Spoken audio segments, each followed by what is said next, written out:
Born in Scranton, Pennsylvania, Biden graduated from the University of Delaware in 1965 and the Syracuse University College of Law in 1968.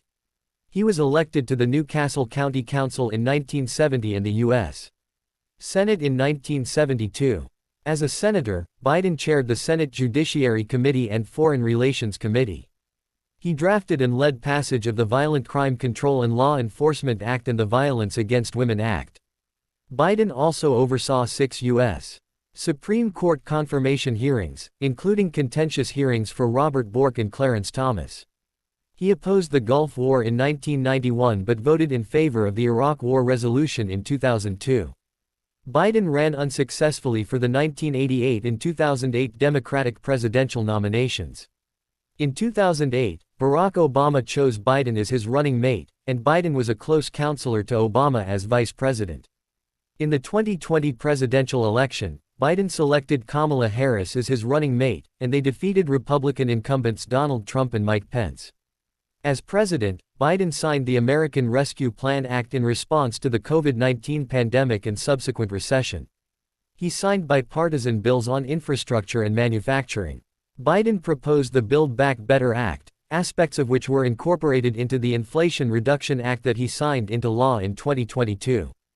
He appointed Ketanji Brown Jackson to the Supreme Court. In his foreign policy, the U.S. re-entered the Paris Agreement. Biden oversaw the complete withdrawal of U.S. troops that ended the war in Afghanistan, leading to the Taliban seizing control. He responded to the Russian invasion of Ukraine by imposing sanctions on Russia and authorizing aid to Ukraine. During the Gaza war, Biden condemned the actions of Hamas as terrorism, strongly supported Israel, and sent limited humanitarian aid to the Gaza Strip. A temporary ceasefire proposal he backed was adopted shortly before his presidency ended. Concerns about Biden's age and health persisted throughout his term.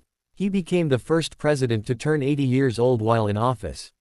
He began his presidency with majority support, but saw his approval ratings decline significantly throughout his presidency, in part due to public frustration over inflation, which peaked at 9.1% in June 2022 but dropped to 2.9% by the end of his presidency.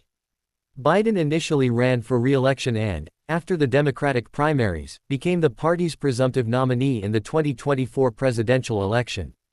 After his poor performance in the first presidential debate, renewed scrutiny from across the political spectrum about his cognitive ability led him to withdraw his candidacy. In 2022 and 2024, Biden's administration was ranked favorably by historians and scholars, diverging from unfavorable public assessments of his